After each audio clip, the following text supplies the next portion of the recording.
Assalamu alaikum everyone. Welcome to Vocabgram where you learn English with easy lessons. I'm here with another lesson for my vocabulary lovers. Where we are going to learn advanced nouns to speak better English. So let's begin. Our first word is paragon. Paragon आपने बहुत सुना होगा. सारे ये nouns हैं इसलिए मैंने separately नहीं लिखा है. ठीक है, तो ये सब words nouns हैं. Paragon जो है आपने अक्सर societies के names भी सुने होते हैं. हमारे यहाँ भी है, यहाँ पर मेरे घर के पास है पैरागन सोसाइटी. ठीक है, अच्छा, पैरागन का मतलब ये होता है अ पर्सन और thing regarded as a perfect example of a particular quality.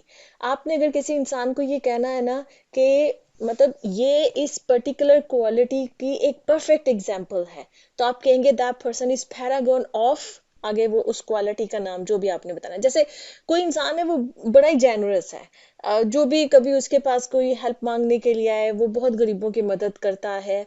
बहुत ज्यादा मतलब कोई भी उसे कभी भी हेल्प मांगने के लिए चला जाए तो वो फौरन हेल्प कर देता है, वो बिल्कुल नहीं हिचकिचाता है, बड़े सखी दिल का मालिक इंसान है. तो आप कहेंगे that person is paragon of generosity. ठीक है, कि वो जेनरोसिटी की परफेक्ट एग्जाम्पल है, सखावत की परफेक्ट एग्जाम्पल है. ठीक है, इसी तरह से अगर कोई बड़ा ही आदिल किस्म का जो है कोई जज है, कोई बादशाह गुजरा है तारीख में, तो आप उसके बारे में कह सकते हैं कि that person is paragon of justice, कि वो इंसाफ का जो है ना वो परफेक्ट एग्जाम्पल है. ठीक है, कि इंसाफ कैसे किया जाता है, उस इंसान से सीखना चाहिए. तो इसी तरह से जैसे इसका हमने सेंटेंस है, she was considered a paragon of beauty and grace. कोई बहुत खूबसूरत खातून है, बड़ी ग्रेसफुल खातून है, और आप उसकी तारीफ करना चाहते हैं और कहना चाहते हैं कि भाई ब्यूटी और ग्रेस क्या होती है, तो ये इस खातून को देख लो, तो ये उस क्वालिटी पे पूरा उतरती है, उसकी परफेक्ट एग्जाम्पल है. तो आप कहेंगे शी इज या she was considered a paragon of beauty and grace, कि वो मतलब ब्यूटी की खूबसूरती की एक परफेक्ट एग्जाम्पल समझी जाती है या समझी जाती थी. अच्छा जी, परसवेरेंस आपने ये सुना होगा बहुत, ये न्यूज में बहुत, न्यूज में भी यूज होता है, न्यूज़पेपर में बहुत ये वर्ड यूज होता है परसवेरेंस. परसवेरेंस का क्या मतलब है? Persistence in doing something despite difficulty. जिसको हम उर्दू में इस्तकामत कहते हैं ना, वो परसवेरेंस उसको आप इंग्लिश में बोलेंगे. मतलब क्या है इसका, कि एक इंसान जो है वो मुश्किलात आने के बावजूद, रुकावटें आने के बावजूद जो वो काम करना चाहता है ना, वो करता रहता है, तो वो परसवेरेंस है. कहते हैं ना कि अल्लाह हमें ईमान की इस्तकामत अता फरमाए, तो आप कहेंगे may Allah bless us with the perseverance of ईमान. ठीक है, कि हमें ईमान की इस्तकामत मतलब हम करते रहें, उस काम को कंटिन्यू रखें, हम रुके नहीं, छोड़े नहीं उसको, चाहे कितनी भी डिफिकल्टीज आ जाएं, कितनी भी मतलब मसाइल आ जाए. ठीक है, तो परसवेरेंस का मतलब है आप जारी रखें काम को, इस्तकामत जिसको आप कहते हैं.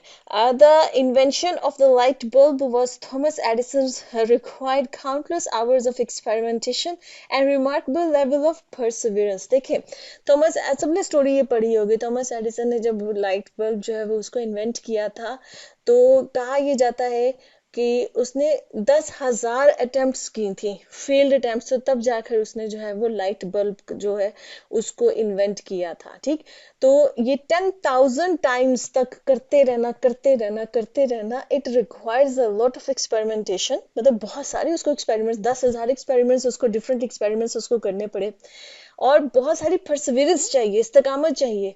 वरना इंसान एक दफा ना काम हो, दो दफा, तीन दफा ट्राई करता है, पांचवी छठी दफा इंसान जो वो छोड़ देता है उस चीज को.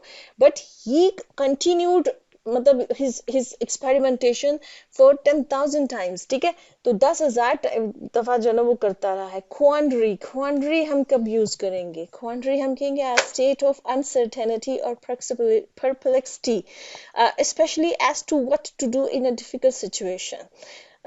जब आप, परप्लेक्स का मतलब होता है जब इंसान कंफ्यूज हो जाता है, कंफ्यूज को होना, होने को कहते हैं परप्लेक्स होना. ठीक है, मतलब इंसान को समझ नहीं आती है कि मैं क्या करूं, कि अगर किसी डिफिकल्ट सिचुएशन के अंदर इंसान कंफ्यूज हो रहा है, उसको समझ नहीं आ रही है कि मुझे क्या फैसला लेना चाहिए, क्या करना चाहिए, ये चॉइस चूज करूं या ये चूज करूं, इस तरह की जो सिचुएशन है, तो वो क्वांडरी है. ठीक है, वो स्टेट जो है, वो कंफ्यूजन की जो स्टेट होती है वो क्वांडरी होती है. He found himself in a quandary when he had to choose between the two equally appealing job offers.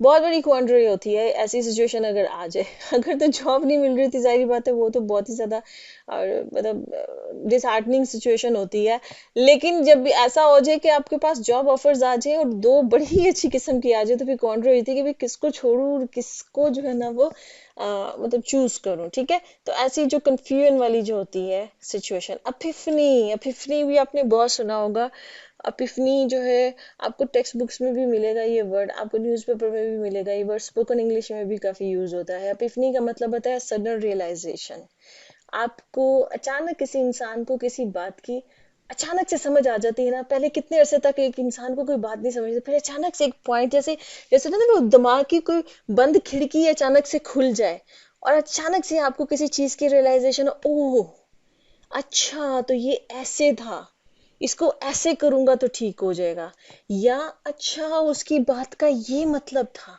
वो जो सडन रियलाइजेशन होती है ना आपको अचानक से कोई बात समझ में आ जाती है अचानक से आपको किसी प्रॉब्लम का सलूशन मिल जाता है वो अपिफनी होता है ठीक है अक्सर होता है ना हम बहुत अरसे से किसी प्रॉब्लम से जूझ रहे होते हैं और उसको सॉल्व करने की कोशिश कर रहे होते हैं कितना कुछ ट्राई करते हैं वो सिचुएशन सॉल्व नहीं होती है और फिर कभी अचानक से ना एक रियलाइजेशन होती है एक बात एक जैसे बंद खिड़की दिमाग की खुलती है और होता है कि ओह तो ये है इस चीज का सोल्यूशन तो वो epiphany होती है ठीक है उसको आप epiphany कहेंगे a sudden realization after many failed attempts to solve the complex puzzle he had an epiphany and finally saw the solution अब वो complex puzzle है आप बहुत सारे ट्राई करें इस पजल को सॉल्व करने की पजल सॉल्व नहीं हो रही है और फिर अचानक से आपको एक epiphany होती है आपको sudden realization होती है and you solve that puzzle ठीक है अच्छा फनीसिया फनीसिया का क्या मतलब होता है सोल्यूशन और रेमेडी फॉर ऑल डिफिकल्टीज और डिजीजेस अगर किसी मेडिसिन को समझा जाए ये सारी डिजीजेस का जो है ना वो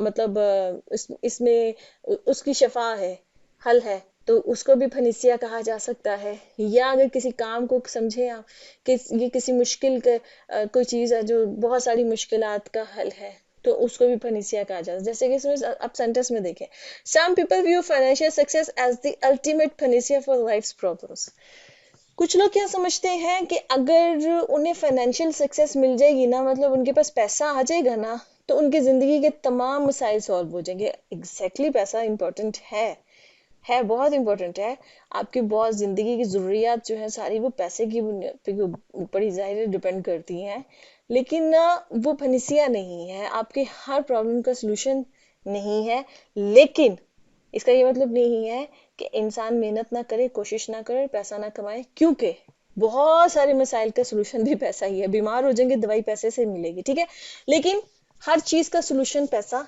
नहीं भी हो सकता है तो फनीसिया नहीं है ठीक है ओके जी नेक्स्ट हमारे पास वो है जी अलैक्रिटी अलैक्रिटी जो है ना उसको कहेंगे ब्रिस्क एंड चीयरफुल रेडीनेस और ईगरनेस टू डू समथिंग अलैक्रिटी मतलब जोश कोई काम करने के लिए उसी वक्त फौरन तैयार कोई काम आया आप फौरन तैयार है दैट्स योर alacrity ठीक है जैसे कि she accepted the challenge with alacrity showing her enthusiasm for the task कोई टास्क सामने आया कोई चैलेंज सामने आया फौरन से तैयार होगी वो जो फौरन से तैयार हो जाए ना हाँ I am ready to do this तो वो alacrity है उस इंसान की ठीक है अच्छा जी नेक्स्ट हमारे पास है वो है जी शिखिनरी शिखिनरी हम कहते हैं द यूज ऑफ ट्रिकरी और deception to achieve a political financial और लीगल पर्पस देखिए कुछ लोग लोगों को धोखा देके ना कोई पॉलिटिकल गेन हासिल करते हैं जैसे हमारे सियासतदान करते हैं ठीक है झूठ बोल के ट्रिक करके लोगों को गलत नैरेटिव जो है वो बेच के इस तरह से ठीक है या कोई फाइनेंशियल गेन हासिल करते हैं जैसे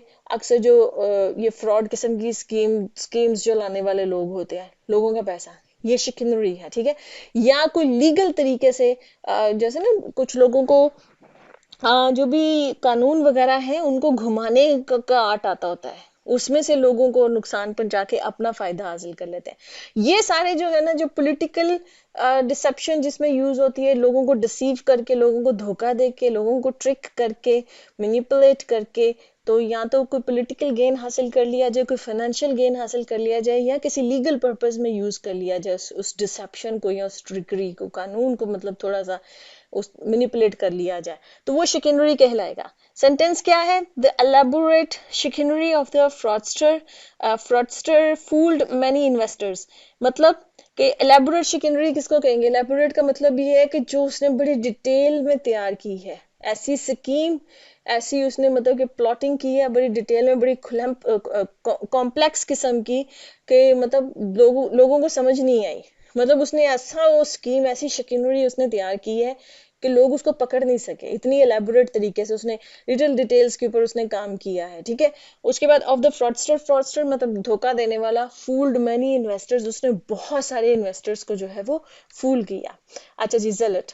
जेलट जो है ना, हम ऐसे इंसान को कहेंगे जो अपने व्यूज में बहुत ज्यादा फर्वेंट होता है, जो अपने व्यूज पे चेंज कर होने के लिए तैयार नहीं है, और किसी दूसरे के बिलीव्स जो उससे डिफरेंट बिलीव्स हो, उससे ऑपोजिट बिलीव्स हो, उनको जो है ना वो टॉलरेट करने के लिए तैयार नहीं होता है। इस तरह के जो स्टॉन्च टाइप के जो लोग होते हैं उनको जेलट कहेंगे, ठीक है।